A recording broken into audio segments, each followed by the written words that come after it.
Thank you for joining us, actually. What I was saying, I had lost my train of thought already. Welcome to Dr. Margaret and Dr. Katie Speaks this evening. We are going to be talking about the survival instinct of intuition. We were going to have this show planned, but what was it, Margaret, about 2 weeks ago? Actually, been only 3 weeks we were Oh, well, talking there you about go. it because then I went and got the bug. Ah, yes. Yes. So we do thank you for all of those people who have been sending their well wishes and their healing vibes over to Margaret as she recovered from COVID. So it was a little bit sudden. We kind of had to cancel the show, but we do apologize for doing that. But, life happens. Health is more important than to run a show while we are sick. So we will have occasionally those times that we have to go on a little bit of a temporary break until we feel better, and then we'll come back. But again, tonight we are talking about survival instincts of intuition. There's been a lot of mention in the media about tapping into our intuition and using our intuition. But honestly, do we actually really understand what intuition is and how can we recognize it, use it, and trust it? Now, as you know, on this show, we do talk a lot about intuition and psychic development or psi development and how to use it for creativity. But we haven't really tapped into the intuition side about how we recognize the differences between what our gut is, our anxiety is, and our intuition. So, we're going to teach you a little bit tonight, or at least attempt to teach you about what how to develop these intuitive abilities are, and whether can recognize whether it's your gut instinct or whether it's just butterflies in your stomach from anxiety.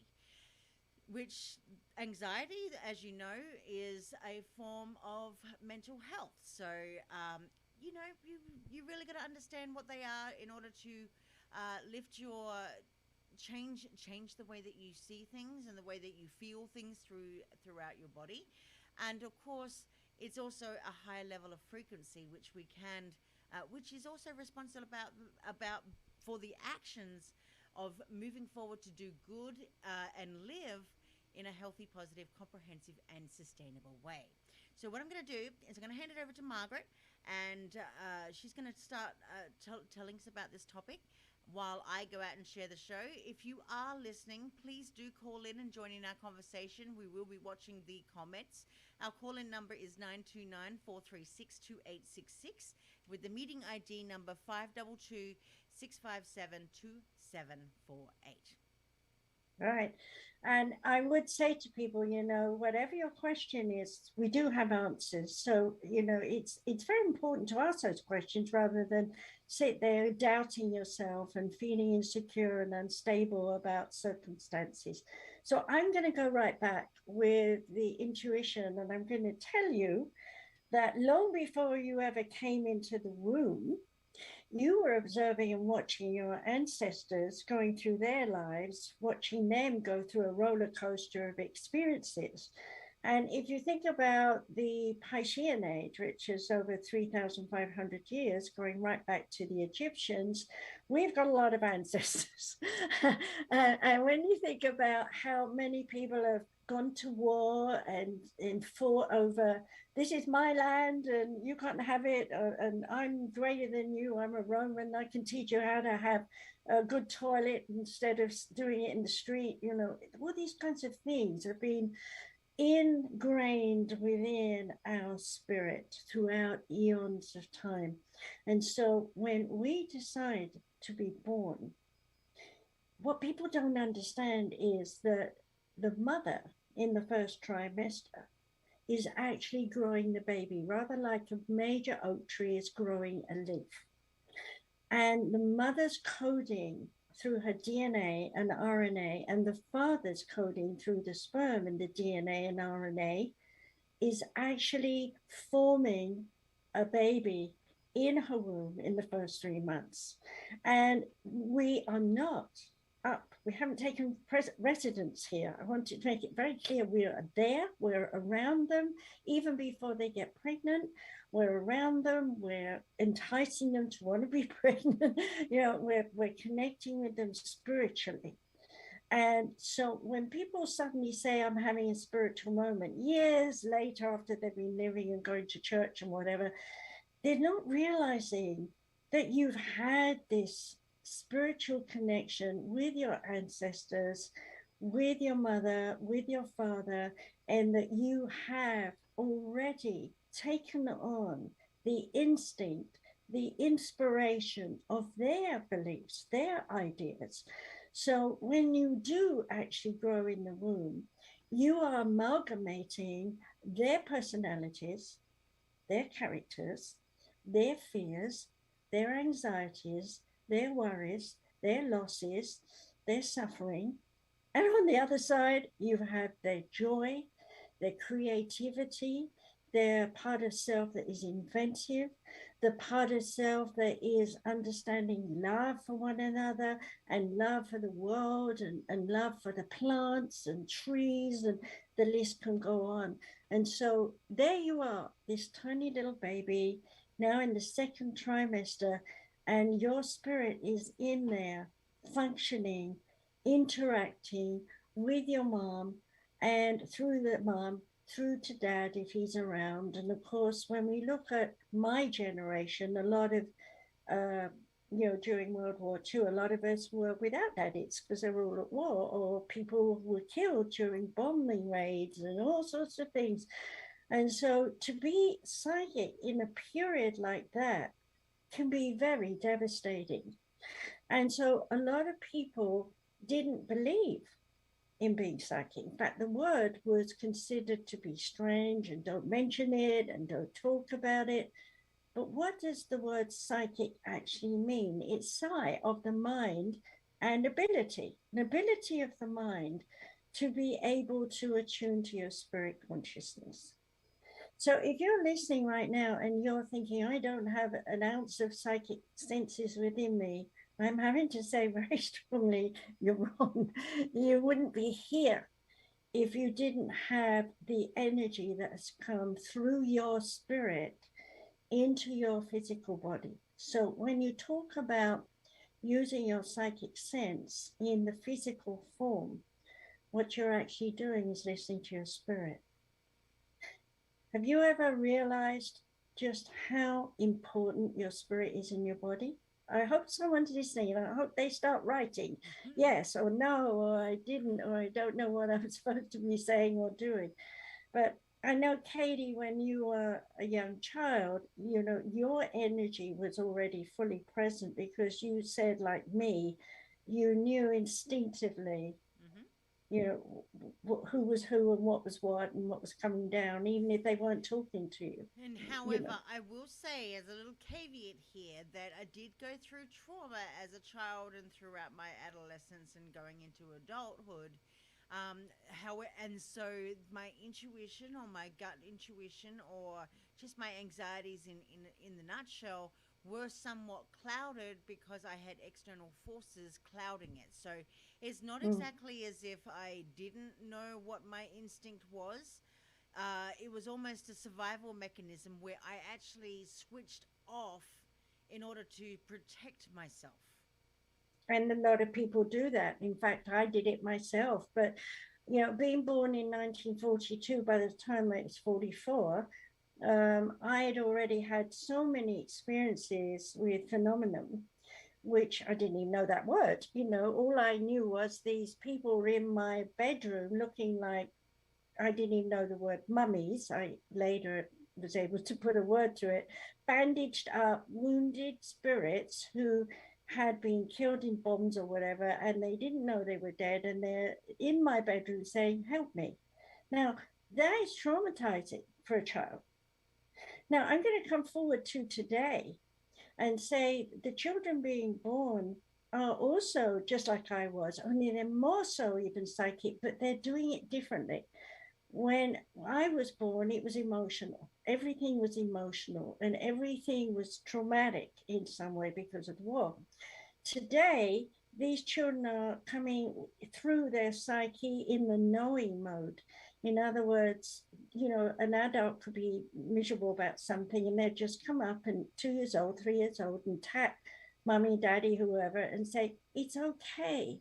you'll have some money next week. And the parents like, what? You, how do you even know I'm worrying about money? Because I haven't said anything. Mm-hmm. So, and also from the point of view of the ways of our time, the Aquarian age, we're now in a time where Aquarius means listen, watch, learn, function, and do. Okay. And so we've got around 3,000, it's variant on the thing as we get closer to the sun, but it's around 3,280, 90, 100, I don't know, somewhere around those many years of an Aquarian age where we will evolve. And using the psyche is going to be vital to how we integrate as the human race. We're not going to be, you can imagine 3,000 years from now, no one will be saying I'm black, white, pink, purple, blue, yellow, or something, or I'm Chinese, French, Well, Italian, or whatever. well, at least we hope not. No, it won't be. I've actually been shown the future. See, this is another thing that people don't realize. In the oneness, there is no time. All is now. And right now, we're looking at that wonderful moving energy behind you of whatever you want to call it. I would call it sound, reverberation, vibration, resonation, whatever it is. You could tap into one tiny little part of that and translate it back into a conversation. You could translate it back into an image. You could translate it back into a sense of feeling like goodness or fear or anxiety. And everything that is in the oneness is in the now. And we choose before we come into embodiment, as I said, a long period of time to collectively unite and come into form to do something for the universe to evolve, to change. So if we don't have friction, and that's a very important thing to hear, if we don't have friction in our life, we don't grow. Mm-hmm.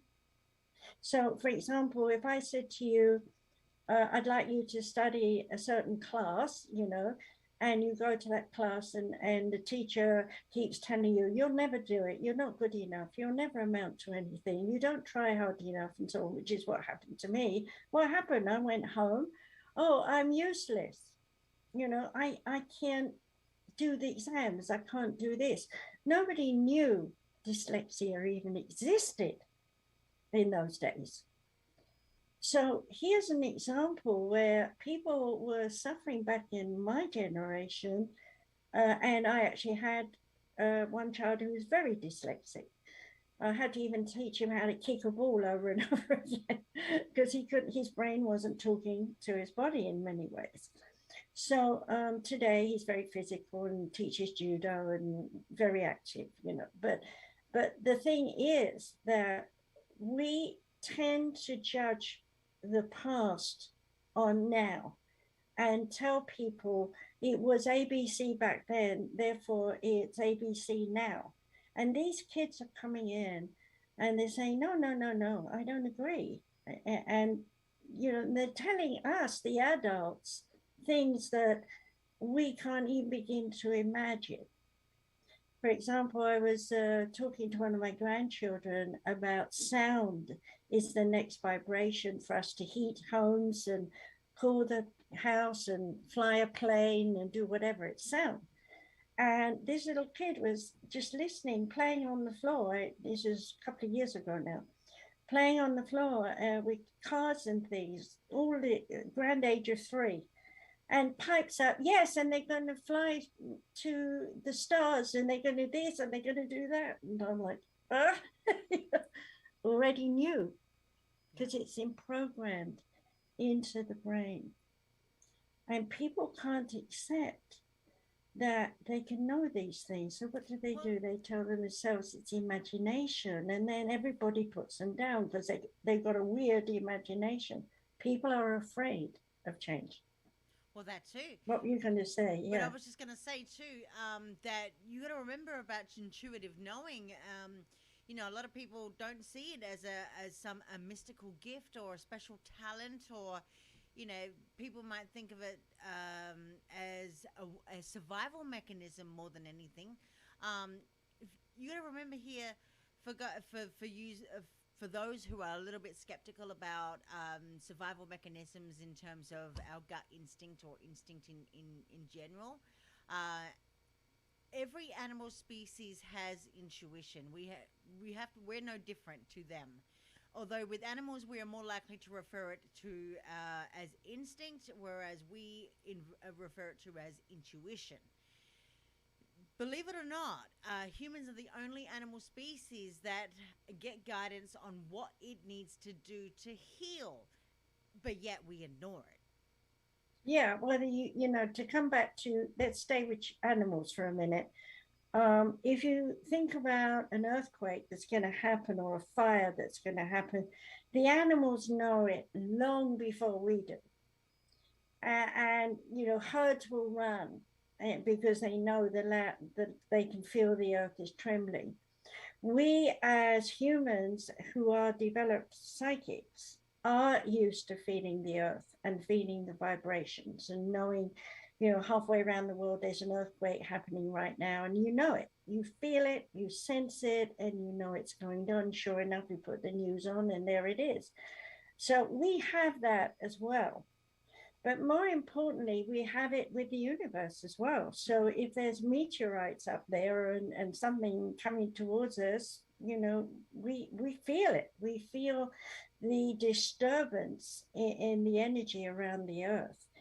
And collectively, as a human being, you know, all together, we respond to that. We start feeling insecure about our stability in life, and we worry about whether there's going to be a tidal wave or there's going to be some major distraction. And I've had people calling me up asking me would I do a reading because they're going on a trip to, say, Florida or somewhere, or worldwide, and it's like, you know, am I going to arrive, because I have this feeling that my plane is going to crash.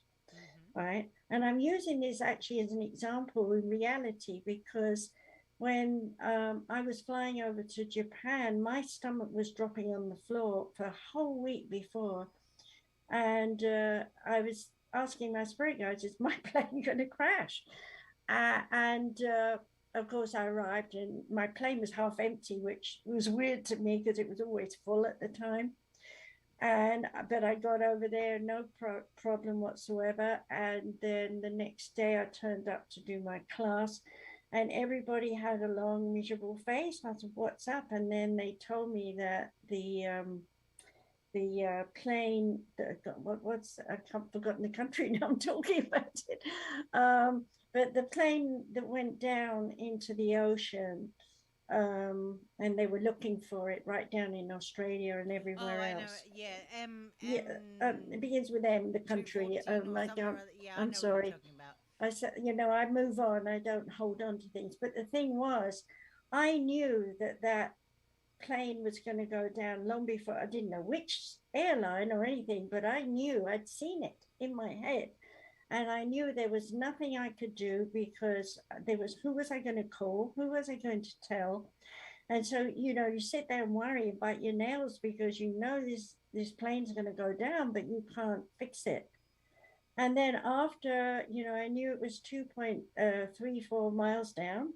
I knew there was going to be a white piece that would come up, which it did.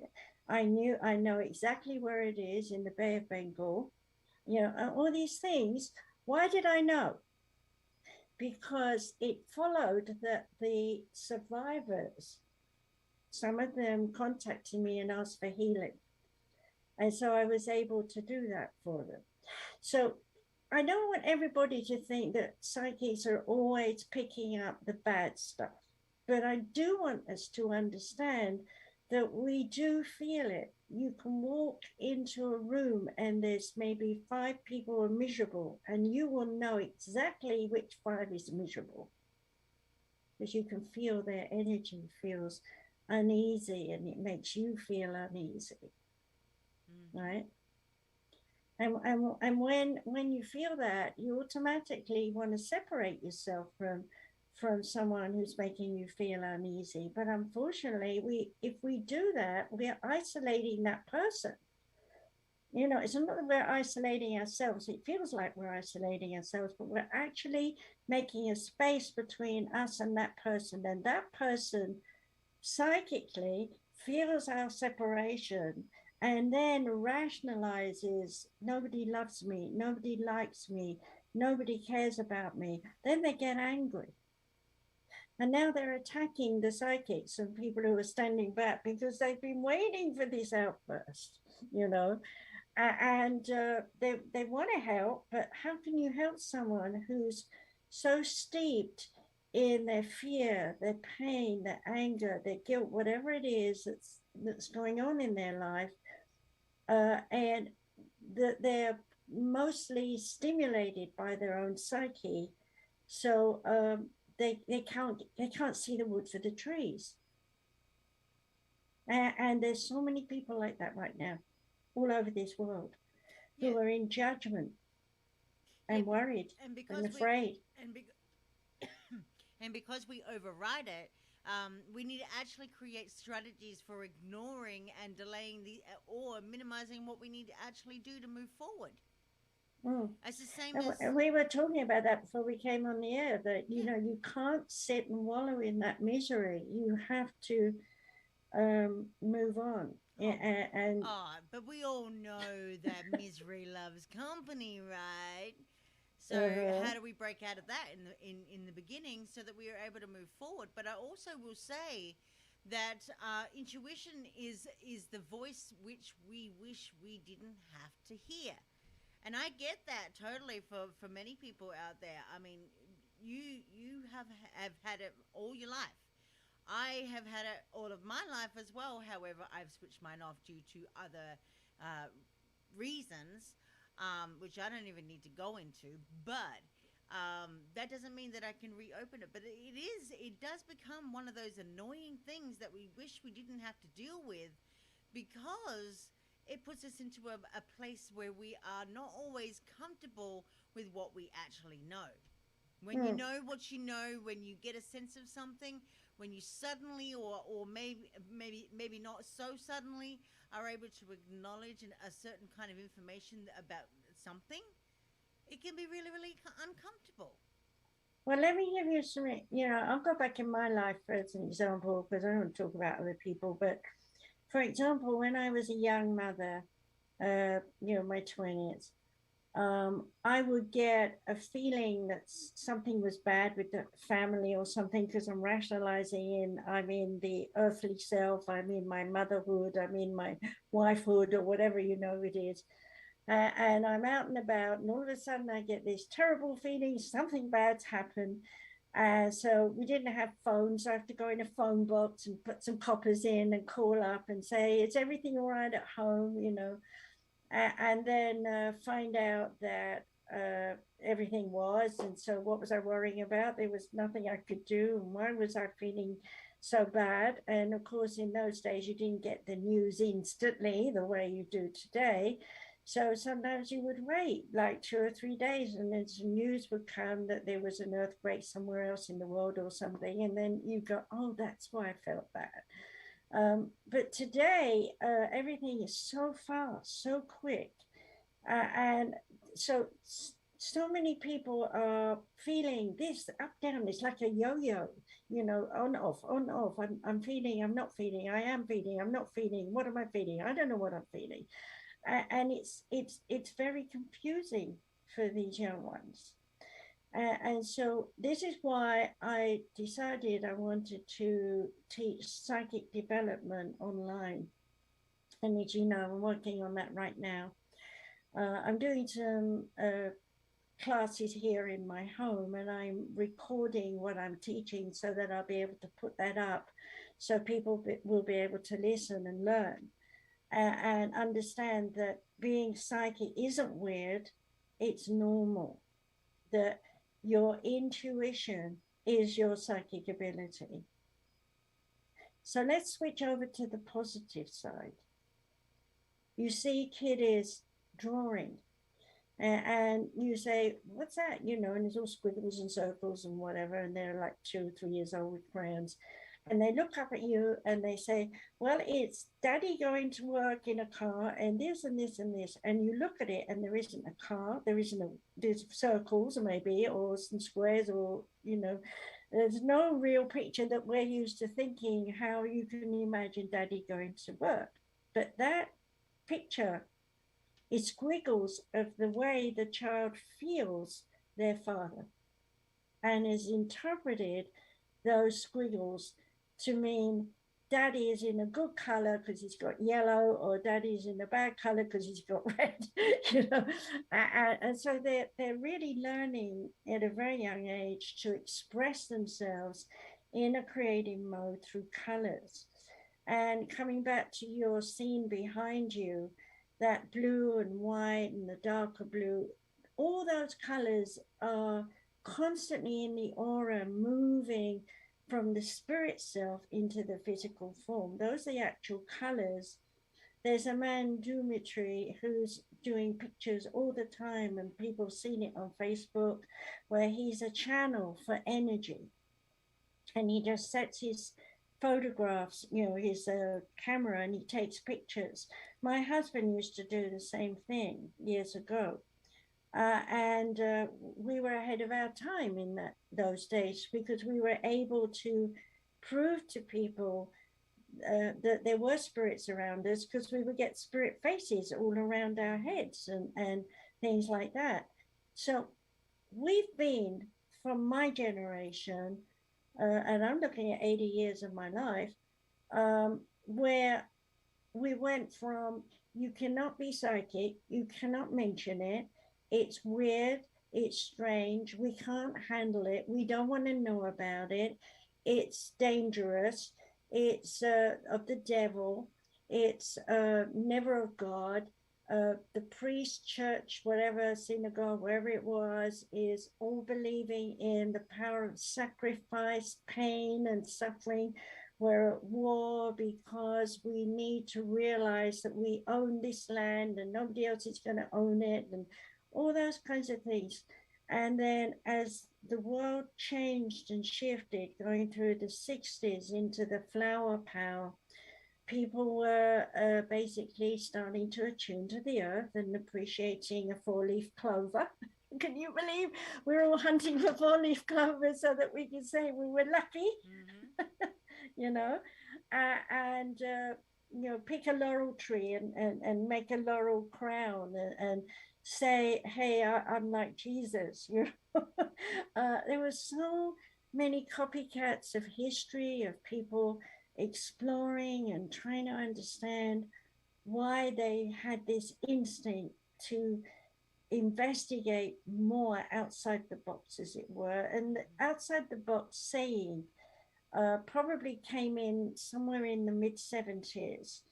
And flower power and all this, and marijuana and, rock concerts and all these things. And while that was going on, I was busy giving lectures in England, teaching and people to be psychic.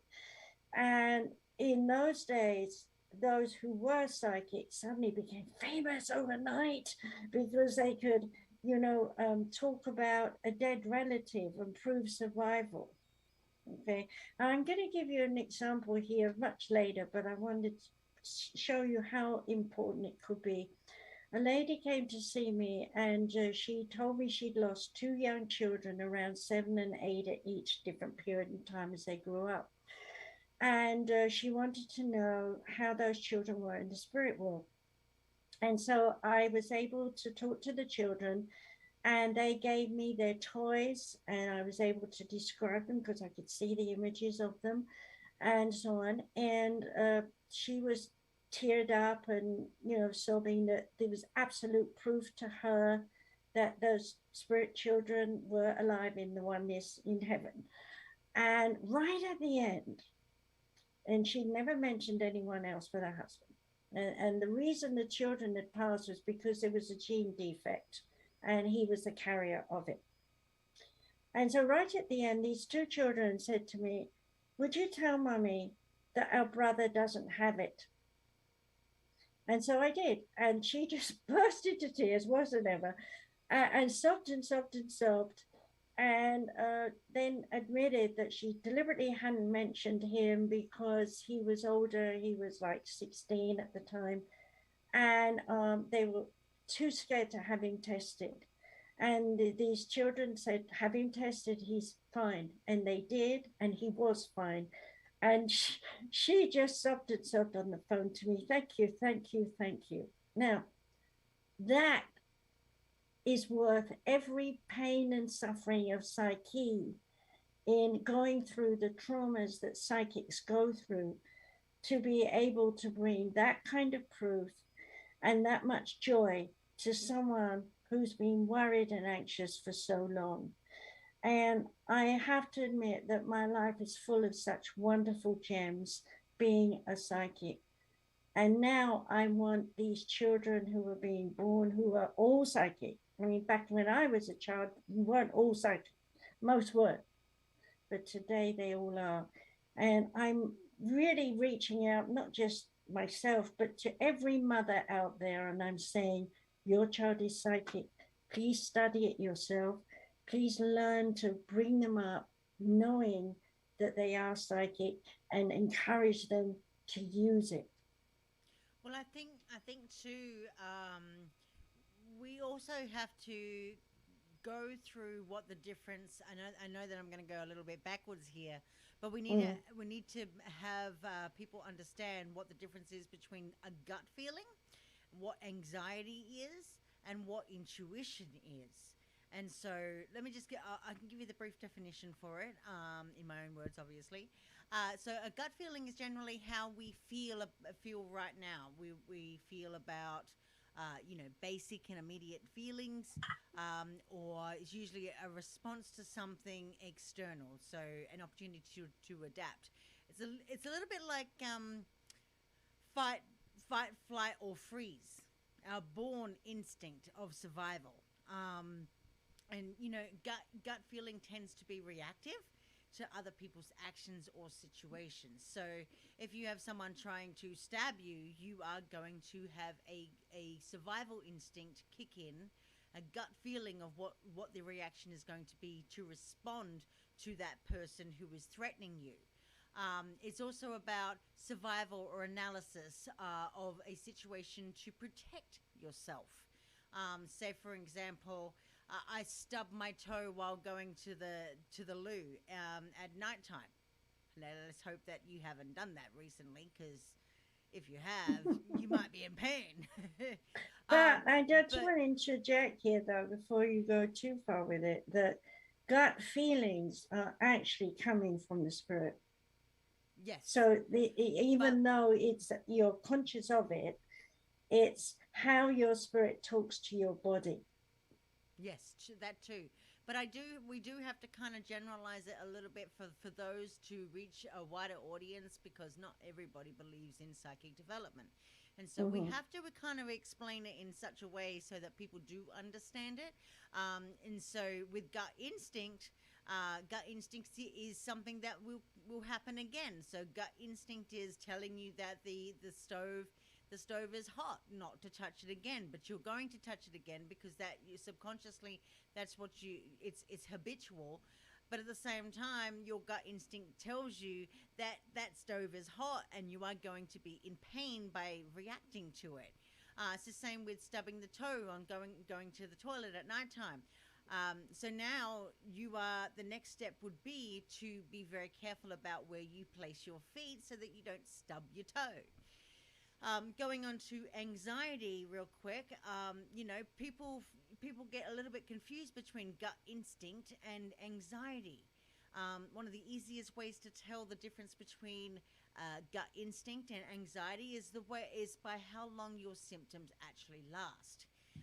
A gut instinct is often a reaction to an immediate situation. Anxiety, on the other hand, might be present regardless of its relevance to your current experience. And so, obviously, I am a psychologist, so I'm giving you some sound information here that stems away from a little bit from spirituality rather than actually delving into spirituality. So, this is the other side of the fence, so to speak. So for anxiety, that might be taken the form of, parking in the dark. For instance, if you experience a desire to run quickly to your car, that might be a gut instinct guiding you away from danger. If you feel that level of anxiety all day long, it's probably anxiety. And of course, anxiety does go into mental health. We have it's Can we a form stop of there? fear. And I'm sorry, but um, I do want to interject here because psychology and psychiatry is all a part of it. And what you're saying here is that, in terms of anxiety, is perceptions, and whether we know it or not, whether we know we're consciously thinking of A, B, C or not, subliminally we're smelling, we're tasting, we're hearing with the body. And so you could be, for example, walking past a restaurant and smell a certain smell, not even think about it, but all of a sudden go into a state of anxiety because somewhere back in your history, you have experienced a situation that has caused you trauma relative to that smell, at the time, and it's a reminder and you kick in. So it could be a touch, it could be anything physical that can set you off in anxiety. And you won't even recall the original situation. You won't even know that you're remembering a situation because you were a child.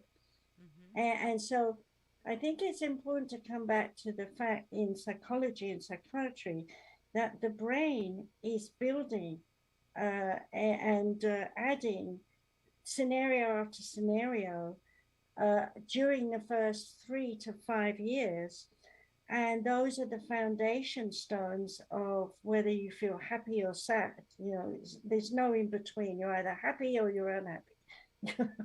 And so whatever you're talking about, and I just wanted to interject that, is not necessarily conscious. In fact, most of our childhood uh, feelings of trauma are unknown. We don't remember. Yes, but also anxiety is related a lot to fear. What the fear is, come on, That would, the fear is created by the mind to tell us that there's something inside us that happened that we don't remember. And so we're trying to reawaken that memory to think about it and come up with a scenario that might make sense to the feeling. So when I had this bug, I went into a complete nervous scenario, like you were saying, where I felt like I was in trauma. And I did my crystal acupuncture and all my things that I do. And I found that my trauma, because I can go deep, was nothing to do with somebody doing something to me. It was the sound of bombs exploding. mm-hmm. So and I could get back there because I've spent years and years learning how to go out of my body and look at different things, but most people can't. So when you're saying trauma, I just want to make it very clear that the brain is constantly learning and assimilating into conscious, subconscious, and deep subconscious. So I don't want to give people the impression that trauma is necessarily a biggie, because it could be something simple like they're eating dinner and they put it's too hot and they burn their tongue. And Exactly. they don't know that thereafter, whenever they eat, they're in trauma eating. Mm-hmm. So I'm sorry, I had to put that in. Oh no, that's okay. I just wanted to, for people out there that are a little bit unknown to the subject, it's kind of good to give you a little intro into what the subject is really about. I mean, we Mm, can talk about intuition all night. However, it's not going to explain to people what it actually is. We can tell a whole bunch of stories, but there are some people out there that really can't decipher stories in order to understand the concept itself. So it's sometimes easier to give out. that's why I said, that we don't know what the trauma is, but we Mm-hmm. feel it and it comes up, and then we rationalize it relative to a situation that's happening around us, and we think that's the trauma. But Mm-hmm. actually, it's much deeper. A Yeah. lot of trauma in childhood. upgrowing. It's because children don't understand. So if they're chastised, if mother screams at them, there's just so many different things that could be happening. A sibling could pinch their bike and ride off with it. It just so many things that happen that cause us to be traumatized. Mm-hmm. It certainly does. Mm. But that means in as a next step of the thought process, it also means now that you have choices to make. It might mean that you have to take action. It might mean that you have to make changes. And most people aren't particularly in love with making changes. And yet, when we're brought to a new knowing of something, it can be about yourself or a situation you're in, or a new perspective, or about another person or a relationship. You always have a choice.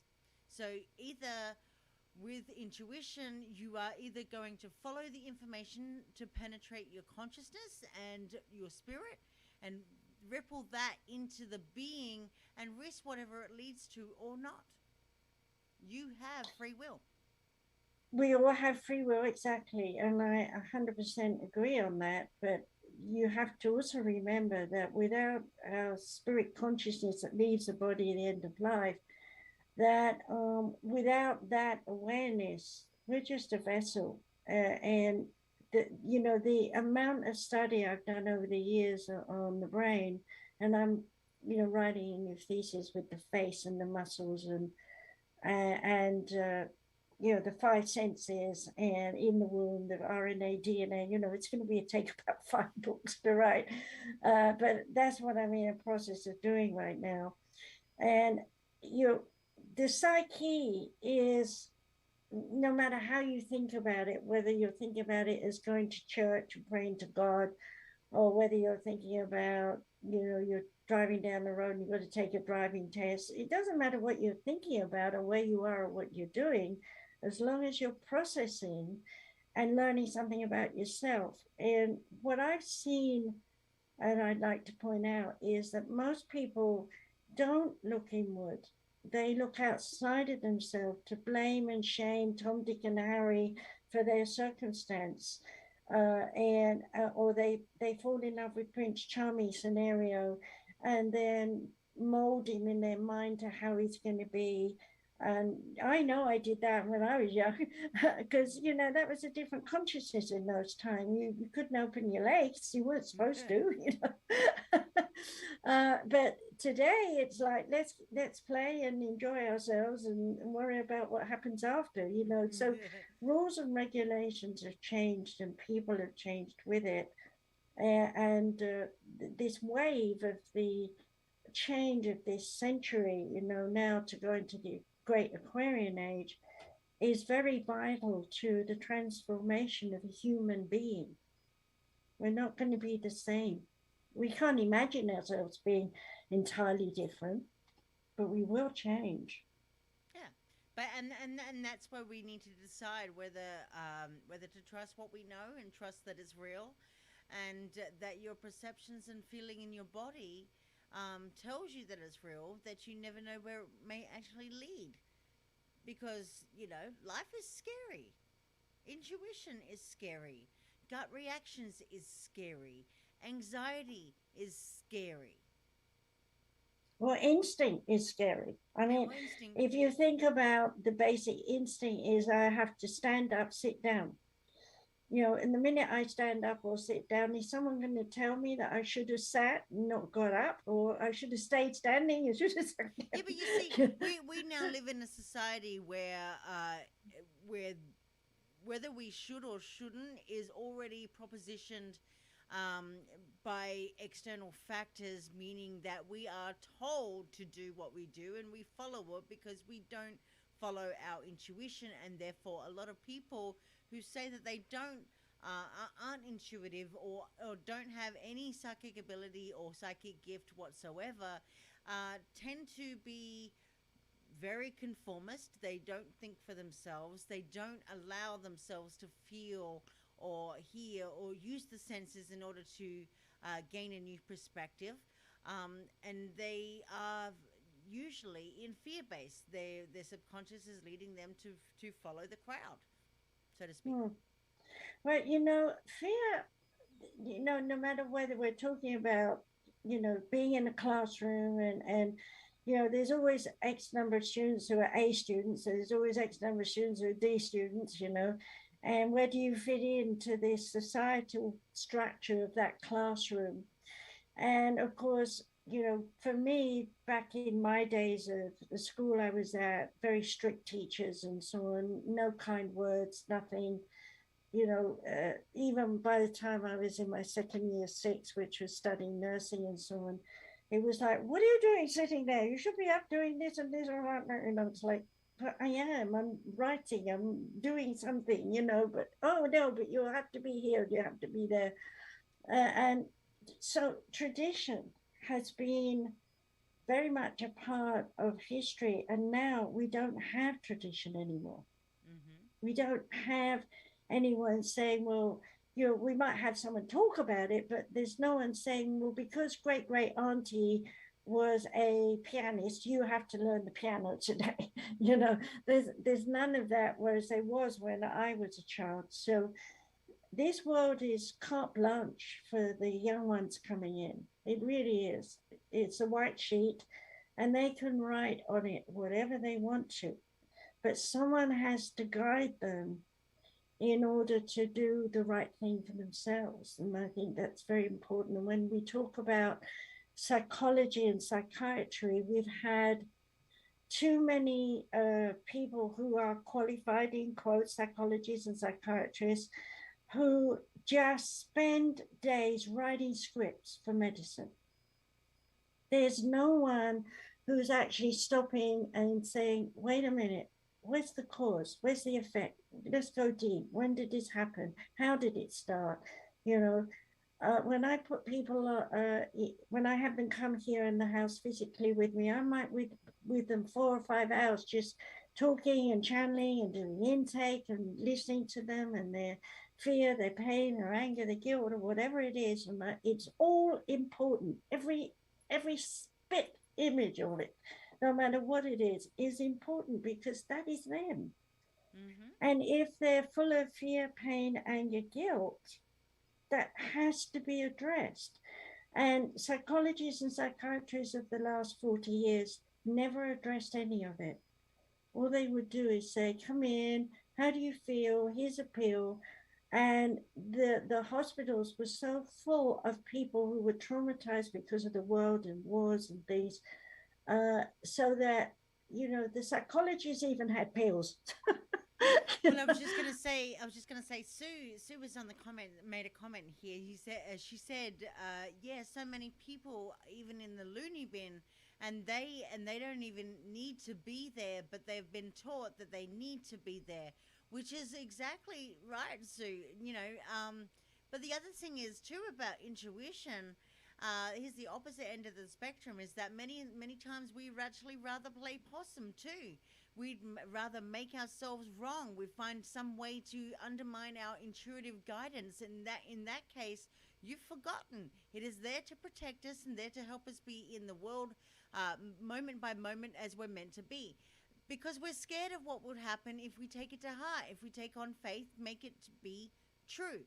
And so sometimes when we don't look that direction, we tend to get our hearts go into conflict with our minds, and therefore our minds want to believe one thing. We're attached to believing things or people are a certain way, or that we are a certain way, and thus stimulating what we see, people in the loony bin, because they're going round and round and round. Our hearts and our way of knowing bubble up and the present themselves in a moment, and we can what's the word? We can take it and move it forward, or we can decide to push it down. Yeah, and you're absolutely right, of course. But the ultimate thing is when we are so emotionally depressed by our belief system, which has been imposed upon us. We've been told, think this way. You can't think another way, because if you do, then you don't fit in with our society. And if you don't fit in with our society, then you're upsetting the apple cart of our stability, and we resent that. So we'll get on your case and we'll tell you you're not good and cast you out. And if you really still insist on being, an idiot or something in terms of the general public's idea, then we'll lock you up. And then we'll give you treatments like electrical treatments and lobotomies at one time. Now that, thank God, that's gone. But now it's about, well, we're in groups. And what are you going to say? You're going to talk about yourself. You can say something. Why do I want to say something? I've got this face on. It says I don't want to talk. Okay, so who do you want to talk to? Nobody. I don't trust anyone. I'm angry. There's a lot of people on this planet who don't trust the soul and are angry right now. And what's such a crying shame is they don't trust themselves and their creativity or spirit. Exactly. And Sue just also mentioned too, she followed up on the first comment. She said, being in a state of a higher vibration is kind of scary because it's a feeling and emotion and a state of being that is very unfamiliar.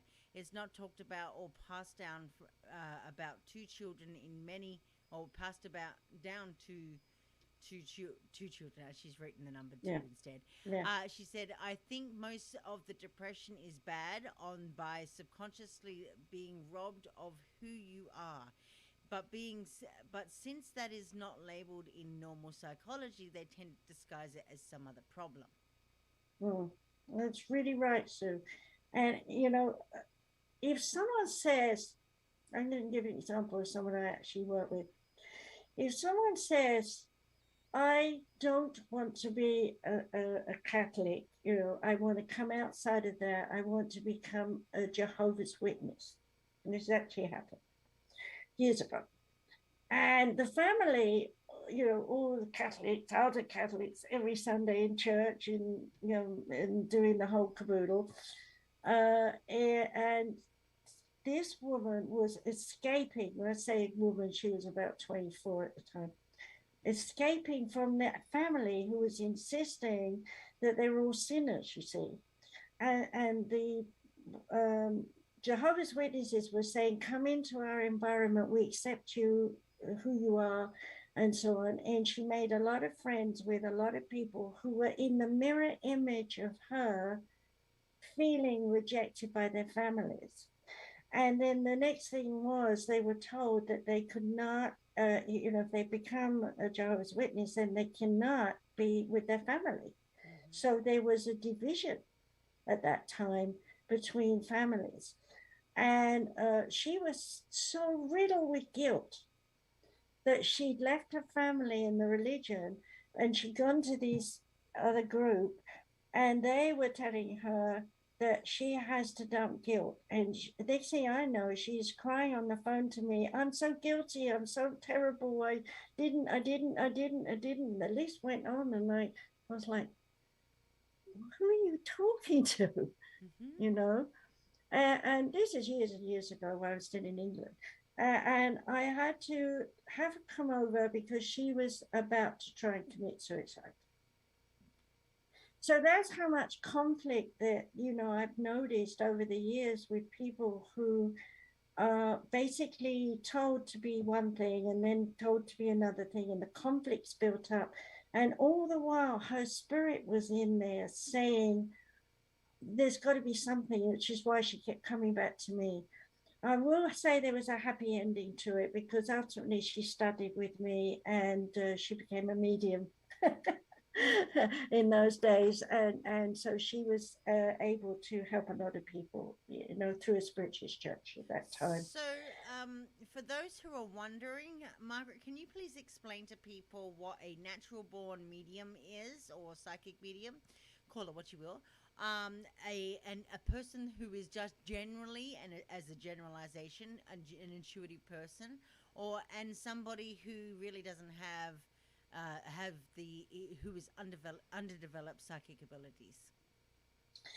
Well, there isn't any separation like that, being honest. First of all, we all have to, just like you're born in the world and you have to learn how to hold your crayons and scribble, and then you have to learn how to read and write, and then you have to learn, etc., to go on to understand the whole world. So, in the same way, with a child being born in the knowing sense, as I was, hearing voices and repeating what you hear to the adults was like, oh, wow, how do you know that? Oh, the spirit voices told me, oh, dear, don't listen. You've got what vivid imagination. I grew up with that.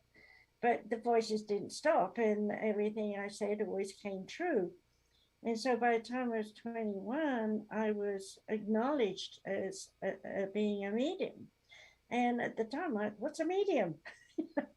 I didn't know myself. And so the tradition originally was a medium is someone who is joining this world with the spirit world.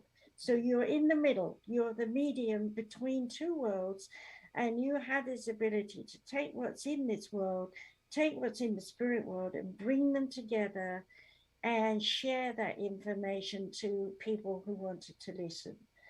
And that led me to going on to trance work. And trance work is going into meditation. It was very, very popular in the 60s and 70s. And so you basically fall asleep, and a spirit guide comes into your body and speaks through you and talks to the people.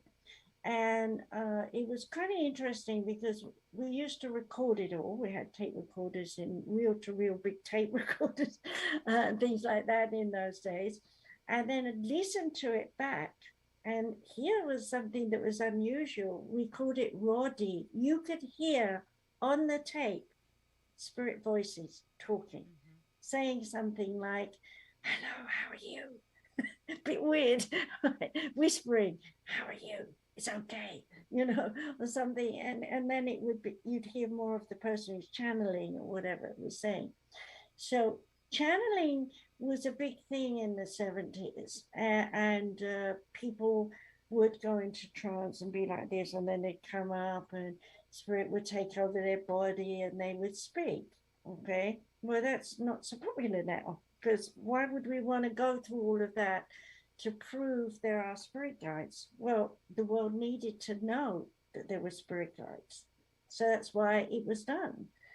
But now everybody knows you have God. I mean, I get all the time people calling me up and saying, who are my angels? Who are my guardians? Who are, tell me who they are. But the thing is, back in those days, we all wanted one angel, one particular person that was taking care of us. And what I learned at a very young age was there were thousands of them. And today, when if you want someone, then someone will have a name and they will give you a name and they will work with you for a period of time until you outgrow them. And then they disappear and someone else turns up. Over the years, I've had so many different spirits speak through me, from famous people like Winston Churchill came through me.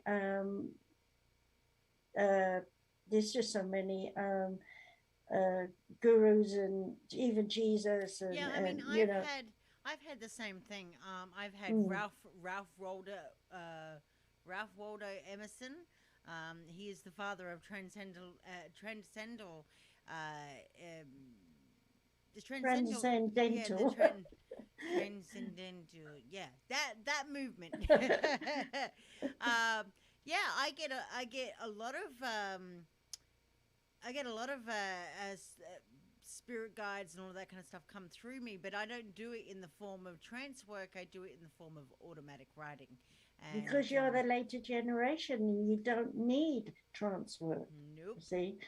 But if today, for example, if I just switch on and I let Cornelius speak with me, okay, are you there? Okay. I am that I am, and all that I am is all that you will ever see of me, since you do not understand me yet. But I come in the voice of my being, and I share to you a direct message to all who might listen. I am that I am, and so are you. You are the I am of God. Now, I didn't think a thing. I didn't plan it. It flew out my mouth, and that's how you can channel. You I can do gotta it write yourself. that down. That was good. I like that. Well, I'm so used to him that he works, comes and goes and leaves me. But Cornelius Tacitus was a Roman senator, and he wrote the history of Rome. Without him, we wouldn't know what Rome was like. So he's a great character. But he's not just Cornelius. There's another thing: reincarnation. We've all lived many, many, many, many times. Yeah, I mean, I get people now even say to me, "Oh, you're an old soul. You're how old? You know so much more than the average mind, or so much wisdom than the average mind. You shouldn't. When have you learned? Where did you learn this stuff?" I'm like, no. Well, one. I mean, I've had formal academics, but formal academics ain't nothing. It's textbooks. That's what I see academics is. I am so far from academics, um, although I have it and I sound very academic. My logic tells me to go outside of the box, so therefore I dwell outside of the academic realm in order to help people to get to core sources. And so when somebody comes to me and says, "Oh, gee, you know a lot," is not you. I'm like, huh? I do. I claim to know nothing. I am just guided by my spirit to feel and do as I please, or whatever comes through to me at that any given present time, in order to interpretate or provide a new perception or analogy to something that something is not fully understood by another. Hmm. And that's the whole point why the spirits of the world of the oneness, let's call it that, which God gave me when I was a child. By the way, my book, My Journey into the Oneness, is not up, but is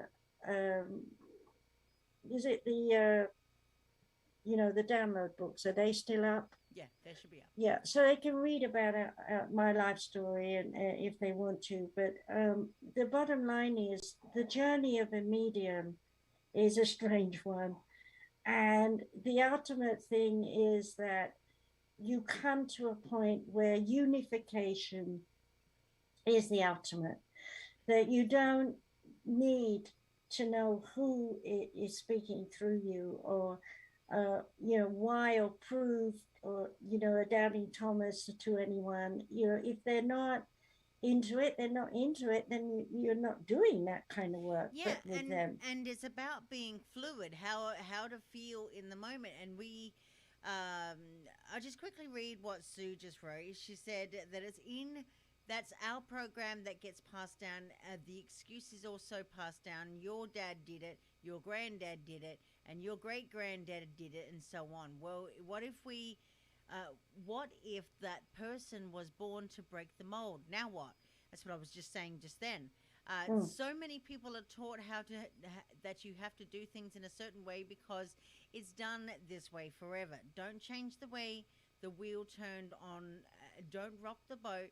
So many of us with medium abilities, and unfortunately, they never get developed or they go to total waste. Now, I will expand on that too, because if we decide to actually push it down to delay the knowing, we will have likely to have used some sort of kind of addictive strategy to block that out. So it won't always be, substance-based addictions like drugs and alcohol and so on and so forth.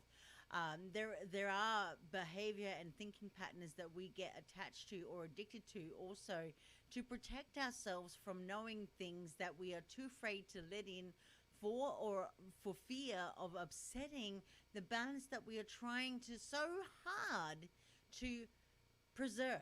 Now, mm. this actually happens all the time, and we may not be aware of it, but it really has a very you pay a hefty tax or a hefty price for doing so. Because we're not really in the moment. We're kind of stuck in that little loop and we go into that fear pattern of trauma and revolving doors. And we just had a conversation about it, Margaret, before we even started the show. Mm. But we're supposed to take in this very moment. well, life in moment by moment awareness. And by living in the presence, it actually guides us.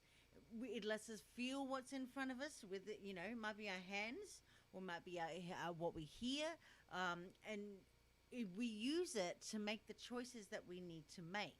And choices about what supports us and what doesn't. That's how we have free will. We can choose what we can and we don't follow. What supports us and what doesn't support us. We create boundaries, and that is where we have healthy, conscious living. We choose not to feel or not what to. We choose not to feel. Let me get this right now, because I'm getting confused. No, I was just going to say there's Um, both sides of the coin we're here. choosing not to feel or not to know what cuts you off from a hell of a lot of stuff. So you're not actually experiencing the total experience that needs to be felt in the present moment or the moment to moment awareness. And believe it or not, we don't really, as human beings or a human species or a race, call it what you will, an alien for all I care, we don't really actually trust ourselves. So this goes really down to what we are able to trust within ourselves, not our external factors. I'm talking about how we trust ourselves, how we truly trust ourselves. And this, when we don't trust ourselves, it actually keeps you disconnected from the external. It keeps our heart and our mind separate and disconnected from everything. We're not able to feel what we need to feel. We're not able to react to gut instinct. We're not able to use that as a survival mechanism to cut through the fear that we experience through anxiety. We are unable to get those messages that provide us with the response that we need to do to take that next step. And of course, by saying all of this, getting rid of that which allows us to push it down and suppress those instinctual reactions or responses or our way of feeling, none of it actually serves you. So by getting rid of it and learning about psychic development will allow you to grow, evolve, and hopefully pass it on to the next generation who maybe not understand the thought and feeling and the belief process that comes with it. Exactly, you're very right. And you said it very well. And I think people should understand that I'm going back to psychology and psychiatry here, that most of the people who have come through university and studied, it's very typical type it's setting like schizoid and paranoid and so on. And they're still thinking that way and treating people that way. And when you think we've now got ADDH, we got, Tourette syndrome, and, even MS is a mental condition that has caused the body to shut down. And with the right training and the right understanding, MS can be pushed out the window. And again, how does MS manifest into the body is all relative to how you hear, see, touch, taste, smell throughout your body from day one when you're coming out of your mother's womb, when everything is activated, because that's when your brain is squished and you come out and then it flares out like that. And now you're active. Your coding is active. Your soul structure coding is active. By the way, there's a book, Discover Your Baby Spirit, where I talk all about the 5 types of children and the soul coding and all those kind of things. So mothers having their newborn babies will be able to see what kind of child they got, see how to bring them up, see how to talk to them, and help their child to grow in the way they should do, rather than be defaulted, held down, restricted. So my 4 children, having a psychic mom, all were in their own way psychic and went out into the world and used it.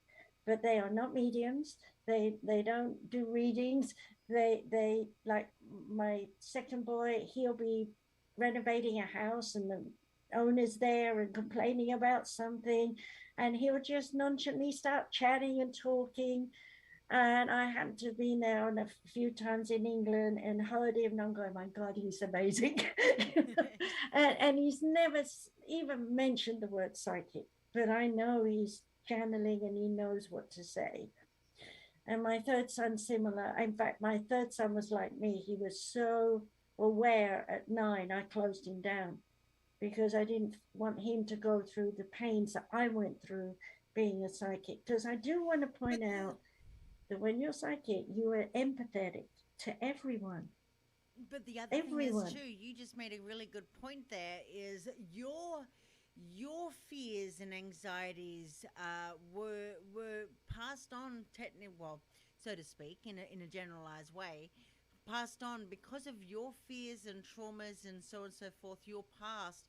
You decided to suppress your own child, and we here are teaching to allow you to open up. So in your Mm. circumstance, you were suppressing your child from feeling the abilities or having a gift, so to speak, within himself. And instead of teaching him, you suppressed him, thus causing other conflicts. Because when you suppress somebody who is naturally empathetic or has natural gifts and abilities, you actually, they're more likely to go into a state of fear, anxiety, and so on and so forth, and they have trouble trying to deal with things because they cannot process what they need to, or allow themselves to process, because another person has told them to turn it off. No, I didn't do it that way, though, the way you But make it sound. I know, What I but I'm basically using. did was realigned his 5 bodies and structured him to say you don't need to talk to spirit guides because he was seeing earthbounds. He was the whole caboodle all the time, and it was disturbing his sleep and all these things, Yeah. So I didn't, and I Oh no, had that, I'm so I not. didn't want. But wait a minute, Yeah. he was beaten up, and I won't bore you with all those things, and nearly died. And in the process of me from here, I had to spiritually tie him to his pregnant wife's baby and keep him here on this planet. And today he's still psychic. He's opened up and he's using it in his own way. And he's again a very good counselor, but not in the way of being a medium or psychic. He just does it, and that's the whole point. And there's 8 grandchildren here in that family, Mhm. and the different levels of the ways that they use it because they're all children, and he's there for them, and he knows how to talk to them and so on because of his life and the things that he's had. Mhm. So I want the parents to understand that that baby in the womb, when it's coming out, is already prepared to be with you as a mom and dad. Mhm. And it's up to you to be able to bring out the best in your child. Yeah. And I know it's very difficult when you're walking a pathway with not enough money and the school clothes and food on the table, and how are we going to get there to school because we haven't got a car or whatever it is. All these things a child is exposed to ultimately have an effect on us psychologically, where we feel we're not well provided for because the parents don't feel they're well provided, Well, even though they're doing their best. this is why I was making an example. So I wasn't directly targeting that comment at Mm, you, but I was trying to explain that yes, when you have a gifted person like yourself, and then you mm. have a child that is also gifted, it is you sometimes when the parent is going through whatever they're going through, they kind of project in a way. And there's many circumstances, I'm not talking about you, but there are many circumstances of it where they actually suppress their own child's gifts and abilities in order to have function, only realizing that later on you might have a child, rather than recognize them for their gifts and abilities, they've now got mental illness, and you're Yeah, that dealing with that could other well have things. happened in my life, and I admit that going through the stages of involvement that I went through in the times and period relative to how it was, yes, I could have had any one of my kids end up being a mental situation, but fortunately for me, they all Hmm. grew out Yeah. to to be very good because along the route, they would still see me in the public eye. They would still come and listen to what I was talking about and so on. So they got the education in their own way as the years pass. I'm not saying that they read my books or anything, but whenever we were together, there was always questions. Well, what this, what that, and I teach them whatever they'd ask. But you have to remember they've got their coding anyway. They've got their own spiritual coding. They've got their own ancestor coding. So they're going to develop it anyway. And there are mothers and fathers right now who are thinking they're not psychic, but their kiddies are. And they can tell them stuff. And all I'm saying is have an open mind to who your child is and what they're saying. And even if, don't be like my mother and tell me I have a vivid imagination, but say something more like, it's interesting that you said that. Do you have more to say? I'm curious, and bring it out. Which brings me to another point, and good thing that you brought it up because you were thinking like I was thinking right now. Stop thinking like that. But I was just going to say, what about the case of the imaginary friend? Like we see a lot of our children, we will try and figure out why our children are just talking to something, an entity, whatever, an invisible, into the unknown. What are they talking about? I know that my son, he did it right from a very early age. He had conversations. He would lie there completely wide awake and on the top bunk bed, and he would have a conversation just talking into thin air, literally. And I'm like, who are you talking? Oh, it's just my friend, Mummy. And so I've known my own son has had abilities right from the very beginning.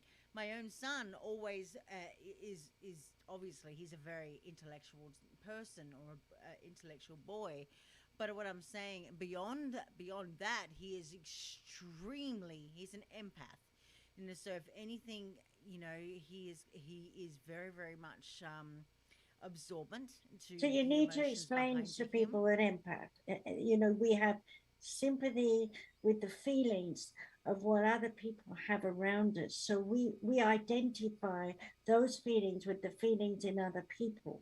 So, you feel negative, I feel negative, we're bond on negativity. You feel positive, I feel positive, we're bond on positivity. We need to explain that to people because there's no logic in there. No. It's all feeling. It's all emotion. It's all emotion. And believe it or not, if you do balance that out, you will have heart-mind connection to that. So logically, being able to remove yourself from the emotions that are associated in order to find a solution to change that negative to a positive. So there's many different solutions and to those problems or issues that we have residing within ourselves and within the people that we connect with. But it just takes a little practice and a little know-how in order to tap into that. It's not, everything in life is not foolproof. Not everything is known about. Not everything is understood. And so, again, like Margaret said, you really do need to keep an open mind to everything. And I always say on the shows that I do, whatever floats your boat. Like, if you think that is something that you're interested in, go and involve yourself in that activity. Just make sure that it doesn't cause any harm to yourself and to other people. And that same goes with intuition. When we're trying to go into the river or delve into the ocean that leads to the ocean of the unknown, then we kind of have to experiment a little bit to see how far and where our limits can really push us to go. Absolutely. The whole thing about life, quest for life, if you like, is we're born to experience it. And in experiencing it, learn to blend with many other people. And blending doesn't mean losing yourself. It means expressing and going beyond anything you could ever imagine you could be. If I look back to who I was when I was 20 to who I am today, hey, I'm not the same person at all. I was so insecure and unstable and really believed the Prince Charming could carry me off into the sunset. And today children don't think that way. The world is different, as I said earlier on, and we have to acknowledge the psyche of a person here. What they see here is all relative to the five senses and their perception of how they hear, smell, touch, taste, and so on. And when you think, like for example, I could go, really? Freeze. That is a mask I had. And that mask freeze is in my body freeze. Okay, so I'm dramatizing here. Okay, now what if I'm happy? Ha ha ha! Freeze. You know, the brain takes a memory picture. Okay, and that memory picture can come up in 1,001 associated ways that you have no idea that's going on in the middle of your brain here. It's like 280,000 miles per minute is the light travels, and our brain works faster than that. So how can you possibly capture 101 trillion times that you've gone, wow? You know, you can't capture it. But what you can is have a consolidated moment of happy. I don't know why. I don't remember a happy event, but I suddenly feel happy. Why? Because I've made that face. I've gone, wow. You know? And so we're always reprogramming ourselves constantly. And so the children who are psychic now, they're going to be like me. They're going to be extroverts. They're going to get out there. They're going to do strange and unusual things to people who are standing on the side going, what are you doing? But on the other side, those who stand and say, what are you doing? They're the testers. Mm-hmm. They're going to test the ones who are so psychic and come up with all these amazing ideas for the better future. And they're going to be saying, well, I don't know about that really. But the difference will be another 100 years, they will be saying, question mark, and how can we adapt? Whereas right now it's question mark, no, it's not going to happen. Everybody's anti something change. And it's on the news all the time. And until we get rid of the Pacchian age, we're not going to listen to one another, Yeah, unfortunately. and of course we are going to avoid acceptance and acknowledgement, and we're going to go down that route where we just really have no understanding for each other, causing division and separation. And of course, we go down that route of claiming that we are diverse people when we're really not. And we tend to go down that route of confusion and division and so on and so forth, leading to the chaos that we that ensues very much to this very day. Now that Mm-hmm. won't eradicate until we actually sit down some level and understand each other for who we are, what we are, and what we are capable of doing. Now, I like the difference between me and my son. We are very much similar. I'm never going to say that we are the same. He can be my mini me, but however, we are never going to have the same thoughts, the same thinking, same anything. We may do similar things in terms of activities, but we're never going to be the same. And this is why we have to recognize that our different styles of tapping into intuition and so on and so forth are very, very different. Like for instance, Margaret visually sees things, whereas I don't. It comes through in a different thought pattern where I transcribe it to paper. That is my style. But do I call myself a psychic medium? No, not necessarily. I just call myself a writer because I don't want to have to be labeled a psychic medium in any way, shape, or form because I'm doing what's natural to me, and whatever's transcribed out to the paper is what is put forth to the public. Now, whether or not the public understands it is a completely different question. My aim is to get that message out, and a message in one where which people may or may not understand, and I don't really care at the end of the day. There are always going to be some one person or a group of people that is going to understand it and take away from the message that is taught at that particular time. Just as people seek out Margaret for psychic mediumship, for to maybe contact loved ones. You take away what resonates and what doesn't resonate, and then maybe come to a consensus about what the message really is and what it means to you and you alone. Well, I want to interject here that, first of all, I don't consider myself a medium anymore. It's old history. Yeah. And we don't use that word anymore. We just use I'm psychic. That's all people say now. Well, I'm Whereas, just saying, I don't think there is a word for it now, because Yeah. nobody wants to define what it is. And like you, I don't need to visualize. I write. I've got 17 books, So 19? we write. You got it wrong again, Margaret. You've got 19 books, and just so you know, you're actually somewhat incorrect there. I will say that there are still a hefty amount of people that are still calling themselves psychic mediums.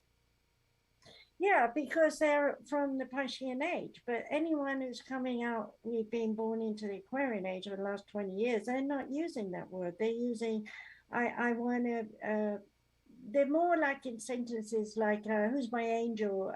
Because I know I'm psychic. It's more in a phrase than, asking a question about what their skills are.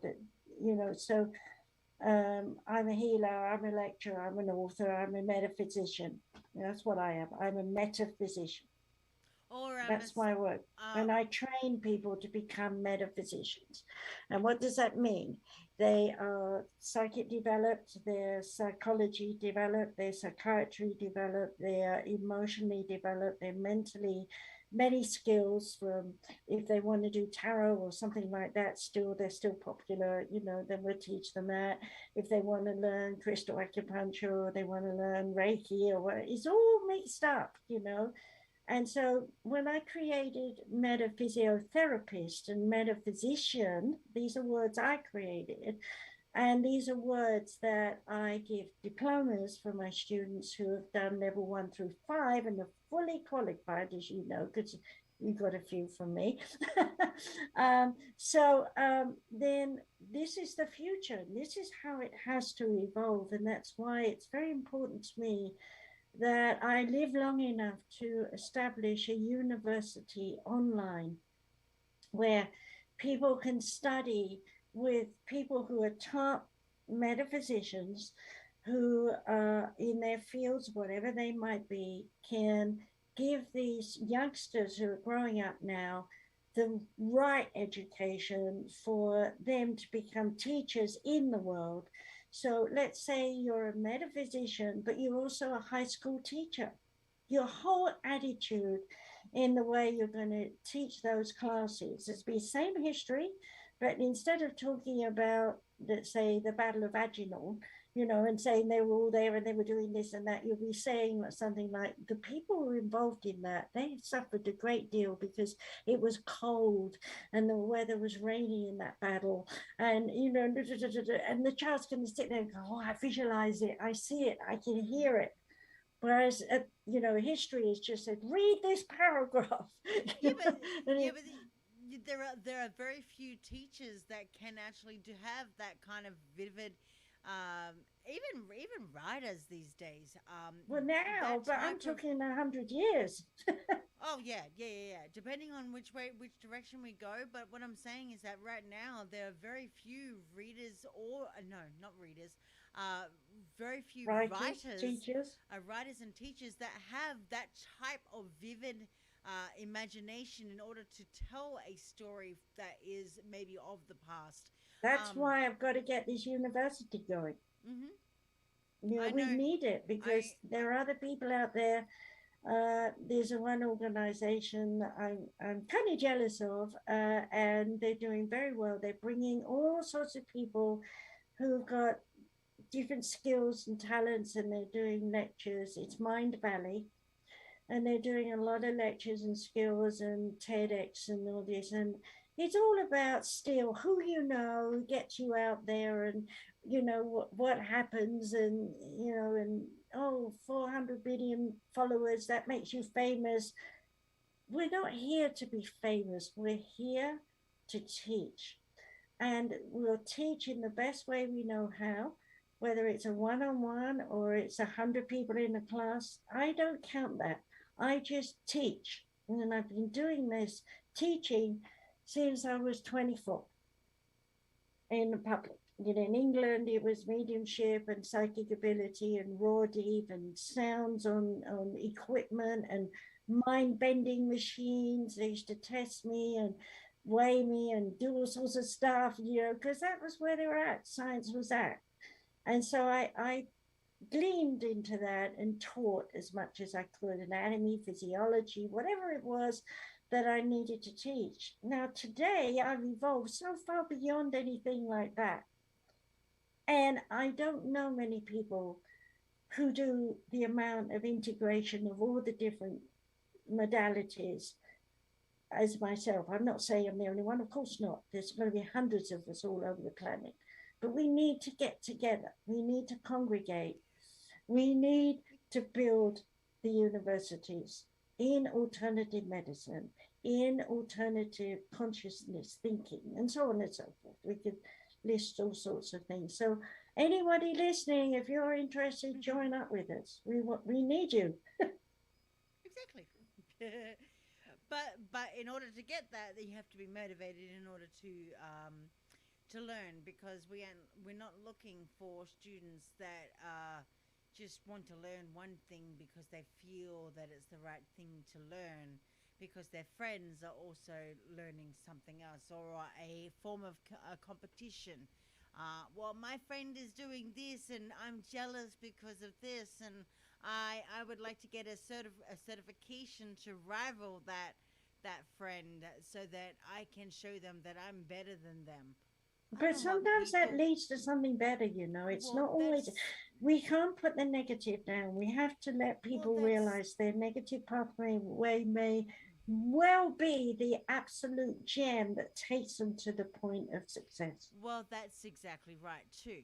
But majority of the people that do think like that too, and that is the very small, small percentage of people that do that, and that use those negatives, turn into a positives, and then find success in whatever they do. However, the majority, though, will get them stuck into a negative thought pattern and do go on a negative path. And then when they get to the end of the road, so to speak, and they complete everything they need to complete, they sit there and they are dissatisfied with everything they've done, because what they thought was going to complete them really didn't. Well, you're always going to have someone who's in the middle road, because we need the middle road, the half on, half off, the half up, the half down. That's the seesaw of life. That's the way we understand and learn the hard way. We might fall off the seesaw occasionally and bang our face, and okay, you wake up and you think, why did I do that to myself? And then of course, what they're saying, when the student's ready, a teacher appears. And so we have to realize that, there's a whole bunch of people out there that are falling and banging their faces right now, who are saying, what do I do next? And that's where we come in and say, well, we've got a class for you. You can start there, get your fingers wet, try it. Yeah, there's nothing to lose. You're just having a go. And if you like it, come back for some more. And that isn't that generally the nature of mankind, that it's ice cream. We just want a bit of it, and hey, I like that. There's more flavors, and that's life. Yeah, but the majority of us do stay vanilla. We stay very plain and basic because we Well, that's because the Piscean people, but they're gone. They're dying off. They've got COVID, and bye bye. And the few of us that are left, we're going to leave a platform, hopefully. And then the kids that come after that, they'll build whatever, and by then we'll be looking down going, oh, they're doing it at last, hooray, you know. So our work is to set, you know, the new Aquarian age into structure. How that structure goes, we have no control over. But if you look back, we can do it with history. If you look back to the Roman Empire, mentioning Cornelius again, the idea that they had public toilets and you all sit together and poop and pee was normal, you know. And I just recently heard from someone who's in prison. It's the same there. There's no privacy, you know. So it's all a state of mind. If you think you need privacy, then you'll isolate yourself. But if you think you don't need that and you're willing to integrate and share with other people, you will lose a lot of inhibitions. You'll find a lot more of, I'm the same as everyone else, so I don't have to, you know, cover up or hide my body or whatever it is in You some way that we become, had in the Piscean age. you It'll become, be different. you become very plain, basic, and vanilla. Very basic and vanilla. Well, okay, if you want to think of it that way, I would say ice creams has many colors and many tastes. Oh, I know, and that's why I say, you know, vanilla being the absolute basic and boring of all, because it is Mm, one flavor, one thing, one most popular. Whereas, you know, for me personally though, well, I just call myself naturally. I call myself a weirdo. I call myself eccentric. I call myself unique, maybe possibly rare. I also call myself a unicorn. So, you know, I don't mind that. But that means that I have the flavors of life. I don't have to see one, you know, because not everything is linear. You know, well, mm. nothing is Well, linear, put it you that got to way. remember that people who are linear in the way they think are the children born of the Piscean age, where linear was the thing all the way through 3,500 years of this is a routine, this is a ritual, whether we're talking about farming, industrial age, you know, and now the computer age. It's all been, you can't see any similarity because each age has changed within that great age. Okay. Well, we can't even begin to imagine what the Aquarian great age is going to be like as we have the inner circle of the Gemini period right now, which is two sides to the, you know, which way is up. We don't know right now. We're seesawing, you know, and then as the internal clock's going around the other way, there's going to be 12, 300 years approximately of changes going on in a global sense. For all, you know, I was feeling that big wave coming, you know, and I thought, oh my God, you know, a big wave, where's it coming from in the middle of the night? It's just like coming in like this, and nobody knows it's coming because there's a big earthquake in one of the oceans, but I don't know which ocean, and I don't know when, and I don't know if it's in 100 years' time or 1,000 years' time or what. You just pick up stuff and you can't do anything around with it. And I mean, I could sit here and worry and become a nervous wreck, but what's the point? You can't. Just the same as I couldn't the Malaysian plane. I couldn't stop that Malaysian plane crashing. And my soul was there to help the spirits leave their bodies and go to heaven. So we have different reasons why we see something. And whatever that reason is, we're not meant to prevent it. We're meant to help in it, whatever it might be. And we won't know what the next 3,000 odd years are going to be like No. until we're up there watching. So maybe we'll reincarnate several times. We don't know. You know, it's all about what you want to do yourself, individually as well as collective in the Well, collective consciousness. that's exactly right. And what we can do to move forward rather than stay stuck in the past, reliving the past over and over again. I like it. See, I understand and I absolutely love the revolving door philosophy, because that's when we do go on that little yeehaw on a merry-go-round, going round and Mm. round and round, thinking the same things over and over again. What is that? What is that also defined as? Insanity. You are subconsciously making yourself insane because you're reliving over and over again what you could break the chain in reliving. So that goes with negative thought patterns. That goes with trauma. We have to see a way out. We have to be able to break that chain in order to not have it happen ever again.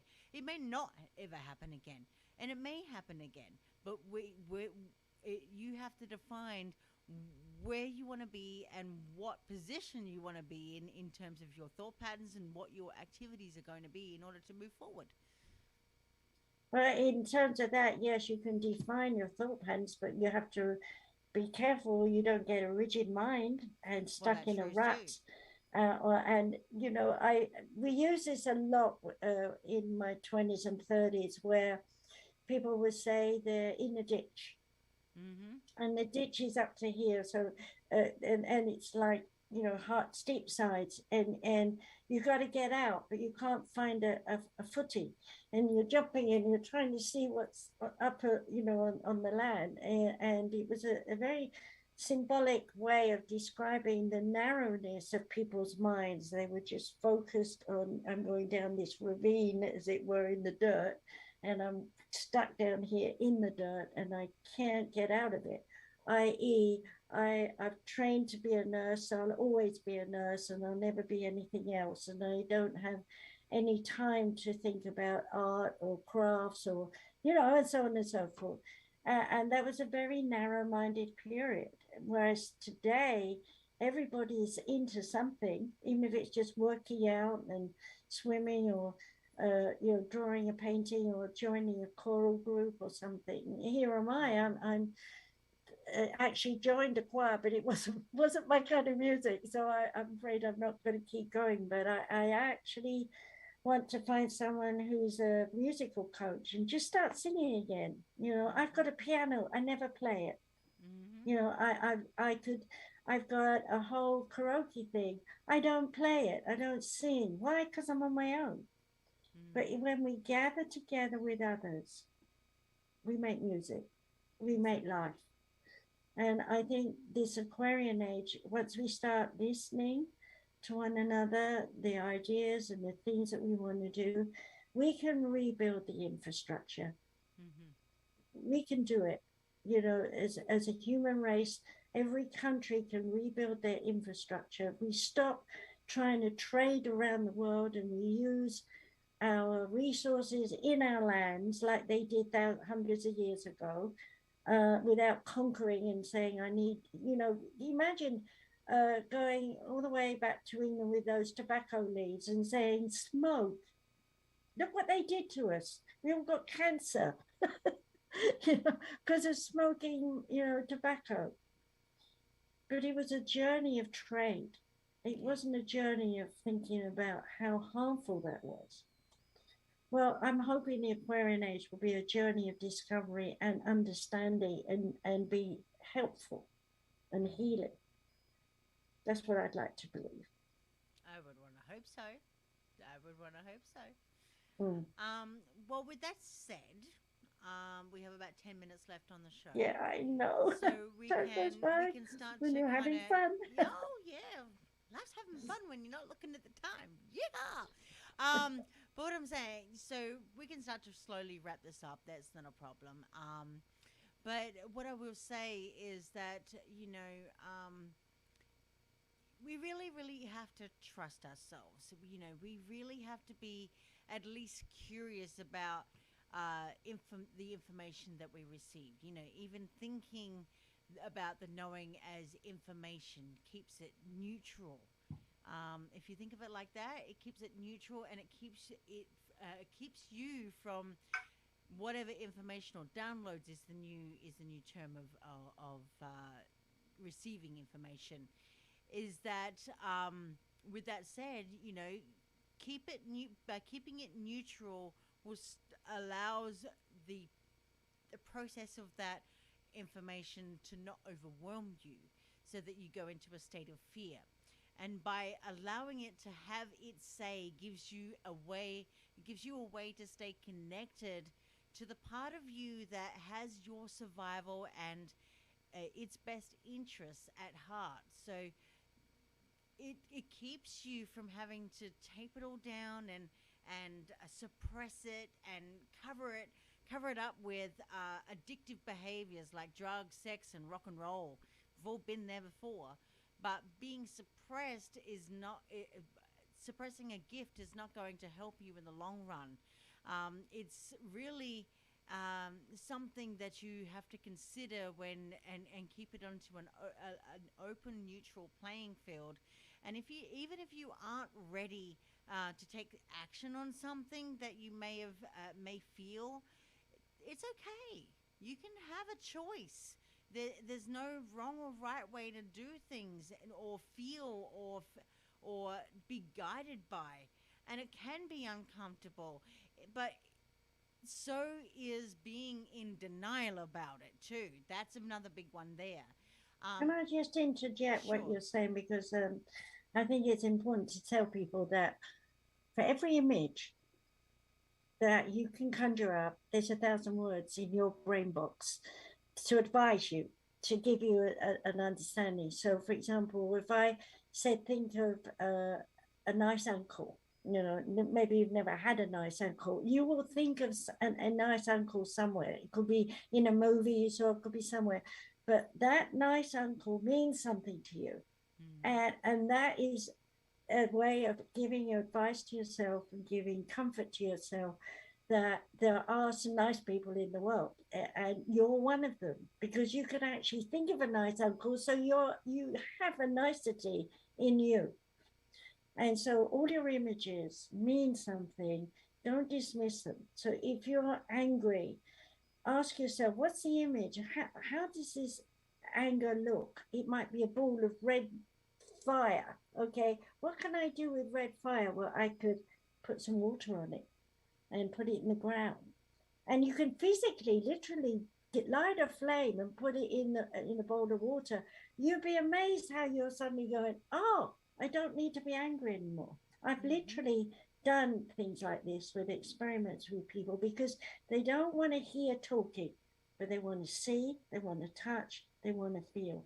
And that's what your psyche is. It's about touching, feeling, hearing, seeing this world, and how you perceive it and use it in your life. So be positive. Exactly. I really want to get that over and wind up with being positive. Don't see your psyche as negative. See it always as positive. And that's right, and that's exactly right, and that's why I just mentioned about being in denial, because so is pretending something something isn't there or isn't happening, and it's so disempowering to be played. Remember, I told you right at the beginning of the show about disempowered by playing possum. That's really what this is all about. There is so much pain and suffering, even self-loathing, as a result from not allowing ourselves to know what we know. That is intuition right there. So and there's always a way to connect with what you know gently and compassionately. There are other people that can help you through, to guide you through all of that, and teach you how to do it properly. If you are lose somehow, you're telling yourself that you're losing touch, there are people that can gently guide you in that direction if you cannot do it for yourself, without Now, just totally. let's say here that we're both available for people who need help. We don't make money out of this. Okay. So if they want help, they only have to send something on the Facebook or, somewhere, and we'll help them. Yeah. We need to tell them that. Yeah, and of course you can always email us at Sumaris, SUMARIS Center, Education Center. Center with an RER. By the way, it's the American spelling of center. I'm dealing with both. I don't know why American English and English is completely different. Annoys the crap out of me. But anyway, Samaras Center, so Samaras and Center with an RER at gmail.com. You can email us with your queries about psychic development and anything else that we do. You can, with that email, please let us know whether you want to schedule a brief phone consultation, and we can see how you can develop more trust in your own intuitive knowing by either taking a class or having a reading provided through the services that we do, to become a better expert for yourself. And again, I'll repeat that, for yourself, not for other people, but for yourself. And begin to take your own needs more seriously and move into a new season of what you call, or we call, life. And of course, so we can help you create that life, or something that is just right for you, where you are stuck in certain areas. We can help you outside of that, and so that you are allowed to evolve, and eventually to blossom. That's the whole point of, the ultimate thing. To be psychic is not to save the world. It's not to be a teacher of the world. It's to be the teacher of self.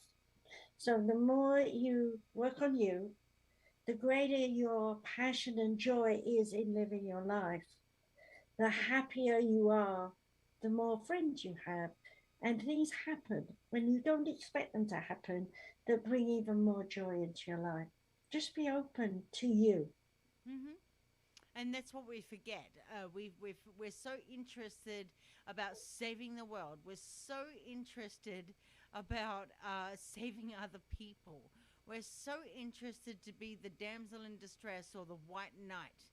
We're so interested in anything or anybody outside of who we are and who we could become. We're so interested in the thoughts of other people. We're so interested in caring more. I mean, don't get me wrong here. It's not what I'm trying to imply. We care more about the animals that we have to look after rather than look after ourselves.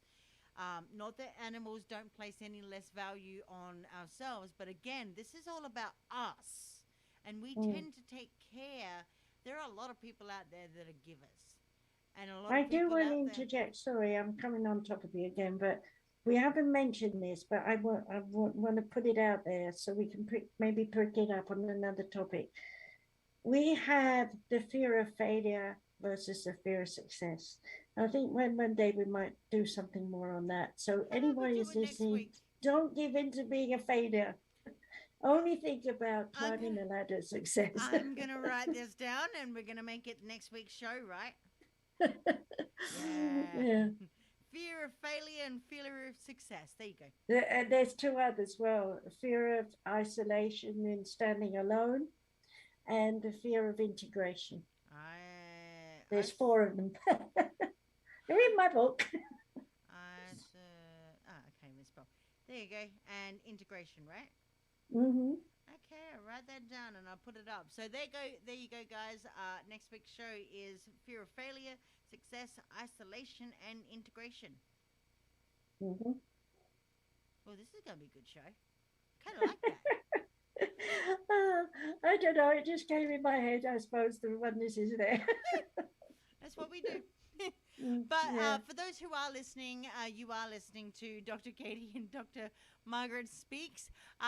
Again, we've been talking all for the last almost 2 hours on the survival instinct of intuition, and how we can, what the discernment is between gut, anxiety, and intuition is as a whole, and how we can really, really find or move forward and develop that in healthy, positive, comprehensive, and sustainable ways, so that we don't get stuck in denial. We don't get stuck.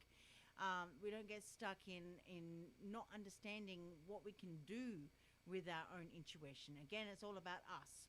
But that brings me to another thing. If you are interested in looking at any of the shows on Soma Fusion Media, you can go over to somafusionmedia.com.